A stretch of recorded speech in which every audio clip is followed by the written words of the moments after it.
নমস্কার, আমি ডক্টর সোনালী বিশ্বাস, consultant gynaecologist, laparoscopic surgeon and infertility specialist. তো আজকে আমাদের আলোচ্য বিষয় হচ্ছে ওভারিয়ান সিস্ট। তো আমার চেম্বারে অনেক সময় পেশেন্ট আলট্রাসোনোগ্রাফি রিপোর্ট নিয়ে এসে বলে, ম্যাডাম দেখুন পেটের ছবিতে ধরা পড়েছে যে আমার পেটে কিন্তু সিস্ট রয়েছে। তো সেক্ষেত্রে সেটা তাদের কিন্তু খুব চিন্তার কারণ হয়ে দাঁড়ায়। তাদের মেইনলি 3টে প্রশ্ন আমার কাছে থাকে। এক হচ্ছে, ম্যাডাম এই সিস্ট কি ওষুধের দ্বারা ছেড়ে যাবে? আর ধরুন যদি ওষুধের দ্বারা না সারে তবে তার জন্য কি অপারেশন দরকার পড়বে? আর আমি ধরো অপারেশন যদি না করাই তবে কি এখান থেকে ক্যান্সার হতে পারে? এটা তাদের 2 নম্বর প্রশ্ন। আর 3 নম্বর প্রশ্ন হচ্ছে যে ম্যাডাম সিস্ট আছে বলে কি বাচ্চা না আসতে পারে, এরকম কোনো সম্ভাবনা আছে? তো এইটা হয় মেনলি 3টে তাদের মেন কোয়েশ্চেন। তো আমি আজকে সেটাই তোমাদের কাছে ক্লিয়ার করব যে সিস্ট কত ধরনের হয়, সেটা আদৌ ওষুধের সারে কিনা, সেটার সার্জারি কখন দরকার পড়ে, আর সার্জারি না করলে পেটের ভেতর রেখে দিলে আদৌ সেটা ক্যান্সার হতে পারে কিনা, আর 3 নম্বর এই সিস্ট থাকার সাথে বাচ্চা হওয়ার কোনো সম্পর্ক আছে কিনা। তো ওভারিয়ান সিস্ট কিন্তু মেনলি 3 প্রকার। এক হচ্ছে ফলিকুলার সিস্ট। ফলিকুলার সিস্ট এগুলো সব হচ্ছে ফাংশনাল সিস্ট। ফাংশনাল সিস্টের আন্ডারে 3 ধরনের সিস্ট পড়ে: follicular cyst, corpus luteal cyst and theca lutein cyst. এই 3 ধরনের সিস্টের একটা বৈশিষ্ট্য হচ্ছে, এটা যদি তুমি কিছু না করো তাহলে কিন্তু খুব একটা কিছু যায় আসে না। মানে ফলিকুলার সিস্টগুলো যদি বাড়তে বাড়তে মোটামুটি 7-8 সেন্টিমিটারও হতে পারে, কিন্তু এটা কিন্তু একাই রিজলভ করে যায়। শুধু এটা সিমটম কি হতে পারে যে হয়তো 1-2 মাস তার পেন থাকে, কিন্তু সেই পেন শুধুমাত্র পেন কিলার খেলেই একা সেরে যায়। এটার কোনো কমপ্লিকেশন হয় না, এর থেকে বাচ্চা না আসা তো দূরের কথা, ক্যান্সার এই সমস্ত কোনো সম্পর্ক নেই। সিম্পল সিস্টের কোনো ট্রিটমেন্ট দরকার পড়ে না। 2 নম্বর হচ্ছে আমাদের হচ্ছে সেটা টিউমার, যেটাকে আমরা বলি বিনাইন টিউমার বা ম্যালিগনেন্ট টিউমার।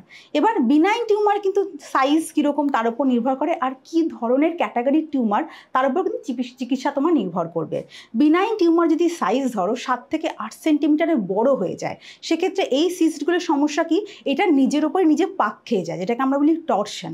এক্ষেত্রে পেশেন্টের প্রচণ্ড পেন হয়।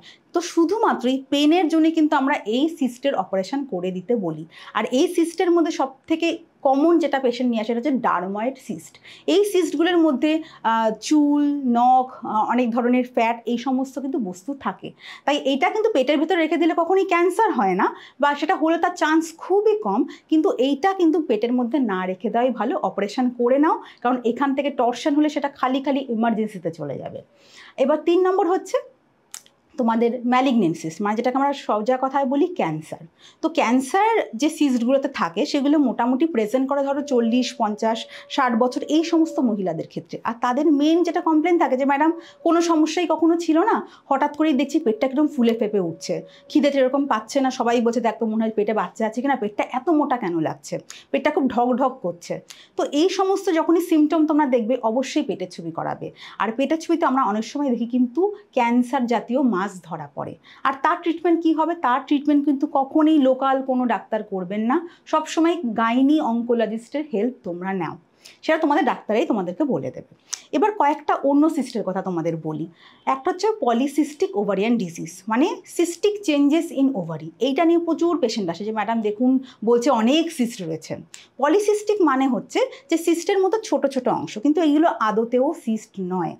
তোমার ডিম্বাশয়ের মধ্যে যখন ডিমটা ছোট থেকে বড় হয়ে যায় তখন সেই ডিমটা ফুটে একটা করে ডিম বেরোয়, কিন্তু অনেক পেশেন্টের দেখা যায় হরমোনাল চেঞ্জেসের জন্য এই ডিমগুলো কখনোই বড় হয় না, অনেকগুলো ডিম একসাথে ছোট ছোট দানা বেঁধে থাকে।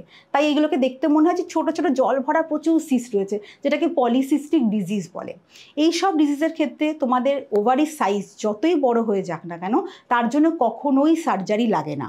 এটার মেন ট্রিটমেন্ট হচ্ছে তোমাদের ওজন কমাতে হবে, তোমাদেরকে ডাক্তারবাবু যে ধরনের ওষুধ খেতে বলে সেগুলো খেতে হবে, কিন্তু এর জন্য সার্জারি প্রায় লাগে না বললেই চলে। কিন্তু পলিসিস্টিক ডিজিজে একটা সমস্যা যে বাচ্চা আসতে কখনো কখনো সমস্যা হয়, সেটা অবশ্যই বিয়ে হওয়ার পর তোমরা তার জন্য হেল্প নেবে ডাক্তারের কাছে। আর একটা সিস্টের কথা বলি, যেটা হচ্ছে চকলেট সিস্ট। মানে এক্ষেত্রে ওভারির মধ্যে কিন্তু জল নয়, ওভারির মধ্যে অল্প অল্প ব্লিডিং জমে সেই ক্লটগুলোকে দেখায় চকলেটের মতো, মানে ব্রাউন কালারের ব্লাড জমে রয়েছে। তো এই জন্য একটা চকলেট সিস্ট বলে। এর কি সিমটম হতে পারে? এক্ষেত্রে পেশেন্ট মেইনলি আমাদের কাছে আসে যে বলে ম্যাডাম প্রচণ্ড পেন হয়, মাসিক তো বাদ দিন, সেটা তো হয়ই, সহবাসের সময়, পায়খানা করার সময় সবসময় কিন্তু একটা অদ্ভুত পেন, যে পেনটা কখনোই সারছে না। ইভেন পেন কিলারও অনেক সময় সেই ব্যথা যায় না। এই চকলেট সিস্ট যদি কারো থাকে অবশ্যই ডাক্তারের কাছ থেকে পরামর্শ নিন, কারণ এই পেনটা মানে চকলেট সিস্ট কিন্তু তোমার সময় সময় বাড়তে থাকবে। এটা একটা আঠালো সিস্ট, যেটা চারিদিকে জিনিসপত্রগুলো কিন্তু জড়িয়ে পেঁচিয়ে নিয়ে একটা অনেক বড় দলা তৈরি করবে। আর চকলেট সিস্টের সমস্যা হচ্ছে এটা কিন্তু দিনকে দিন বাড়তে থাকে, অনেক সময় মেডিসিনেও তার সাইজ কমে না, তো সেক্ষেত্রে কিন্তু অপারেশন দরকার তোমার হতে পারে। চকলেট সিস্ট থাকলে কিন্তু হ্যাঁ অবশ্যই একটু বাচ্চা আসতে সমস্যা হয়, কারণ দেখা যায় যে অনেক সময় তোমার এই টিউব ওভারি এক জায়গায় থাকে না, সেটা জড়িয়ে পেঁচিয়ে দানা বেঁধে যায়, তো সেক্ষেত্রে আর তাছাড়া ওভুলেশনে খুব সমস্যা হয়। তাই চকলেট সিস্ট থাকলে কিন্তু একটা স্পেশাল তোমাদের ট্রিটমেন্ট দরকার পড়বে। যদি ডাক্তারবাবু বলেন যে এর জন্য আমাদের ল্যাপারোস্কোপিক অপারেশন দরকার, মানে পেট ফুটো করার পেটের ভেতর গিয়ে দেখবো যে আদৌ সিস্টটা কত বড় জড়িয়ে পেঁচিয়ে আছে কিনা, সেই অপারেশন কিন্তু করে ফেলা ভালো, যদি কোনো ডাক্তারবাবু সাজেস্ট করে তবেই। তো তোমাদেরকে মোটামুটি আমি কি টাইপের ওভারিয়ান সিস্ট হয় আমি বলে দিয়েছি। এবার সেটা তোমাদের পক্ষে বোঝা সম্ভব না যার পেটে সিস্ট আছে আমি ডাক্তারবাবুর কাছে যাবো কি না। তো মেন আমি বলি যে 3টে সমস্যা থাকলে অবশ্যই ডাক্তারবাবুর কাছে আসো। এক হচ্ছে পেন, যে প্রচণ্ড যন্ত্রণা হচ্ছে, যে যন্ত্রণা ওষুধে সারছে না। সেকেন্ড হচ্ছে মাসিক সংক্রান্ত কোনো সমস্যা, যে বেশি মাসিক হচ্ছে, সেই মাসিকে এতই যন্ত্রণা যে সেটা ওষুধে সারছে না। আর 3 নম্বর যে পেটটা অকারণে অনেক বড় হয়ে যাচ্ছে, একটা ঢাক ঢাক মতো লাগছে। সেই 3টে কন্ডিশন আমার মনে হয় অবশ্যই বেশি দেরি না করে ডাক্তারবাবুর কাছে যাও, তিনি অবশ্যই তোমাকে কিন্তু কেন হচ্ছে কী কারণ হচ্ছে সেই ডায়াগনোসিসটুকু করে দেবে। এবার ব্যাপার হচ্ছে যে সিস্ট যদি তোমার পেটে ধরা পড়ে তাহলে তুমি সেটা নিয়ে টেনশন করবে কিনা। তো টেনশানে কিন্তু আবার সেই 3টেই কারণ আছে। এক, যদি সিস্টের সাইজ 7 থেকে 8 সেন্টিমিটারের বড় হয়ে যায় সেক্ষেত্রে তোমার চান্স থাকে টর্শন হওয়ার, মানে সিস্টটা নিজের উপরই পাক খেয়ে যাওয়ার একটা চান্স থাকে। সেকেন্ড, যদি সেটা টিউমার থাকে। আর থার্ড, যদি সেখানে তোমার চকলেট সিস্টের মতো কোনো সমস্যা দেখা দেয়। আর ফোর্থ হতে পারে তোমার ডার্মাইড সিস্ট বা অন্য যে কোনো সিস্ট যেগুলো সাইজ কিন্তু নর্মাল সিস্টের মতো নয়। ধরো 3-4 সেন্টিমিটারে কম হলে তুমি চিন্তা করো না, কিন্তু তার বেশি হলে অবশ্যই কিন্তু সেটা তোমার ট্রিটমেন্ট দরকার পড়বে। এবারে অনেকেরই চিন্তার কারণ থাকে যে ম্যাডাম সিস্ট তো হয়েছে, তাহলে কি আমার বাচ্চা আসতে সমস্যা হবে? তাহলে তোমাদের একটা কথা বলে রাখি যে সিস্ট কিন্তু ওভারি থেকেই গজিয়ে উঠেছে।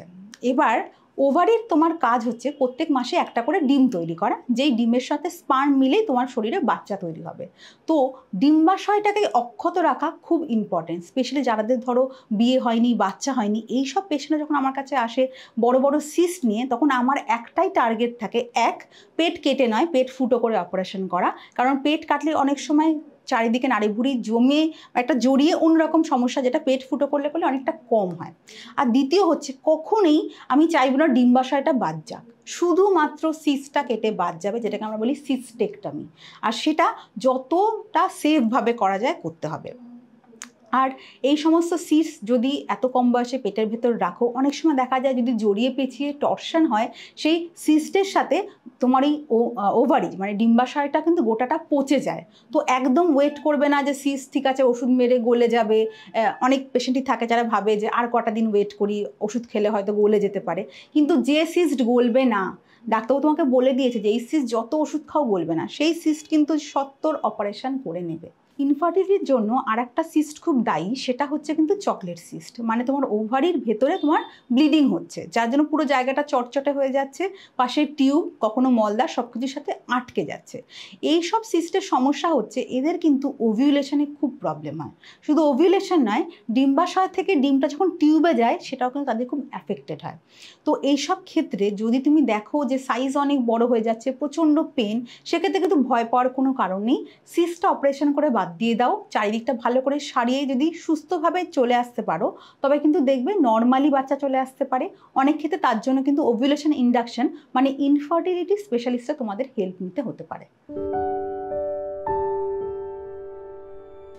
ওভারিয়ান সিস্ট ডায়াগনোসিস করা খুব বেশি শক্ত কাজ নয়, শুধু ডাক্তারবাবুর কাছে গেলে তারা তোমাকে পরীক্ষা করে দেখবে, যদি মনে হয় তুমি হাতে পরীক্ষা করে বুঝতে পারছে না, তখন অবশ্যই পেটের ছবি করাতে হবে। আর পেটের ছবি করে দেখলেই কিন্তু অনেকটাই বোঝা যায় যে সিস্টের সাইজটা কত বড়, কোন ধরনের সিস্ট, সেটা আদৌ টিউমার নাকি সেটা ম্যালিগনেন্সি মানে ক্যান্সারের দিকে টার্ন করছে। এটা কিন্তু শুধুমাত্র ইউএসজি যথেষ্ট, কিছু ক্ষেত্রে অনেক সময় আমাদের সিটি স্ক্যান বা এমআরআই দরকার হতে পারে, সেটা খুব রেয়ার কেসে লাগে। বেসিক্যালি যখন এটাকে ক্যান্সার মনে হয় তখনই আমরা করে থাকি। আর একটা প্রশ্ন যেটা অনেকেই জিজ্ঞেস করে যে সিস্টটাকে কি আটকানো যায় ম্যাডাম, কিছু খাওয়া বলুন বা কিছু ওষুধ বলুন। তো আমি কয়েকটা কথা বলতে চাই যে সিস্ট কিন্তু সেখানে কিছু রিস্ক অবশ্যই আছে, যেরকম যারা ভীষণ ফ্যাটি খাবার খাচ্ছেন, যাদের পিসিওডি আছে, যাই ধরুন ফ্যামিলিতে একটা হিস্ট্রি আছে ওভারিয়ান ক্যান্সারের, কোলন ক্যান্সার, ব্রেস্টে যাদের ক্যান্সার ছিল, হিস্ট্রি রয়েছে ফ্যামিলিতে, তাদের কিন্তু একটা উচ্চ সম্ভাবনা যে তাদের কিন্তু ক্যান্সার বা সিস্ট এগুলো হতে পারে। তো সেক্ষেত্রে কী করে প্রিভেন্ট করবেন? ছোট বয়স থেকেই ব্যায়াম, খাওয়া দাওয়া একটা কন্ট্রোল, এই ফ্যাটি খাবার যত কম খাবেন সিস্ট হওয়ার প্রবণতা কিন্তু অনেক কমবে। থার্ড হচ্ছে বাচ্চা যখন আসার বয়স, মানে যখন বিয়ে হয়ে গেছে, ধরুন একটা বাচ্চা নিয়ে নিয়েছে বা দুটো বাচ্চা হয়ে গেছে, তারপর কিন্তু চেষ্টা করবেন কন্ট্রাসেপটিভ পিল ইউজ করা। দেখা গেছে যারা ওই 21 দিনের বড়ি খায় তাদের কিন্তু এই সমস্ত সিস্টের সমস্যা কম হয়। আর একটা হচ্ছে লাইগেশন, দুটো বাচ্চা হয়ে যাওয়ার পর লাইগেশন করে নেবেন, কারণ লাইগেশন করলেও কিন্তু এই সিস্টের প্রবণতা বা ক্যান্সার হওয়ার প্রবণতা অনেকটাই কমে যায়। তাহলে বুঝে গেলে যে ওভারিয়ান সিস্ট মানেই কিন্তু সেটা ক্যান্সার নয়, ওভারিয়ান সিস্ট মানেই কিন্তু অপারেশন নয়, আর ওভারিয়ান সিস্ট হয়েছে বলেই যে গোটা ওভারি কেটে বাদ দিয়ে দিতে হবে বা তোমার বাচ্চা হবে না এরকম কিন্তু কোনো ব্যাপার নেই। আর ওভারিতে যদি ক্যান্সারও হয়, আমি একটা গল্প বলে নিই। আমাদের বাঁকুড়া মেডিকেল কলেজে একটা পেশেন্ট প্রায় 2 বছর ধরে আমাদের আন্ডারে ভর্তি ছিল, তার কিন্তু ওভারিতে হয়েছিল ক্যান্সার। সে আমাদের হেল্প নেয়, তার সিমটম কী ছিল, সে আমাদের এসে বললো ম্যাডাম পেটটা অনেক বড় হয়ে যাচ্ছে, খুব ঢাক ঢাক লাগছে। তো আমরা পেটের ছবি করায় দেখতে পারি অনেক বড় একটা ক্যান্সার তার পেটে। আমরা তো প্রায় ভেবেছিলাম যে এই পেশেন্টকে আমরা বেঁচে ফিরতে পারবো না। তো কিন্তু তার দীর্ঘ 2 বছর ধরে সে কেমোথেরাপি পায়। তারপরে আমাদের যে একদম সিনিয়র ডক্টর ছিলেন, ডক্টর দেবজ্যোতি সাঁতরা, তার কাছে আমরা রিকোয়েস্ট করি যে স্যার এই পেশেন্টের ওটি প্লিজ করার ব্যবস্থা করুন, কারণ গোটা ডিপার্টমেন্টের কেউ বা অ্যানাস্থেটিস্ট কেউ ফিটনেস দিচ্ছিল না, কারণ এত খারাপ পেশেন্ট ওটি করা কিন্তু অনেক সময় দেখা গেছে পেশেন্ট ওটি টেবিলেই মারা যাবে। কিন্তু পেশেন্টদের আমাদের প্রতি এতটা ভরসা ছিল যে সেই পেশেন্টের ওটি হয়। আর তোমরা শুনলে খুব খুশি হবে যে কিছুদিন আগেই পেশেন্ট আমাকে ফোন করেছিল, ফোন করে বলে যে ম্যাডাম চপের দোকান দিয়েছি, আপনি কিন্তু অবশ্যই চপ খেতে আসবেন।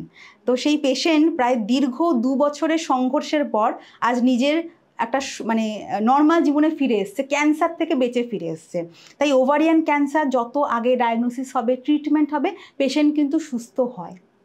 তাই নিজেদের ডাক্তারবাবুদের ওপর ভরসা রাখুন, যা যা সিমটম বললাম সেগুলো হলেই তাদের কাছ থেকে হেল্প নিন, অবশ্যই ঠিক সমাধানটা পাবেন। সবথেকে বড় কথা, গুজবে কান দেবেন না, ডাক্তারবাবু যা বলবেন সেটা শুনে চলুন, জীবনটা অনেক সুস্থ হবে। আর কোনো রকম সমস্যার জন্য এই হেলথ ইনসাইট চ্যানেলকে সাবস্ক্রাইব করুন, এখানে অনেক টাইপের ভিডিও আছে, সেগুলো দেখুন আর অনেকটাই সচেতন হোক। ভালো থাকুন, সুস্থ থাকুন।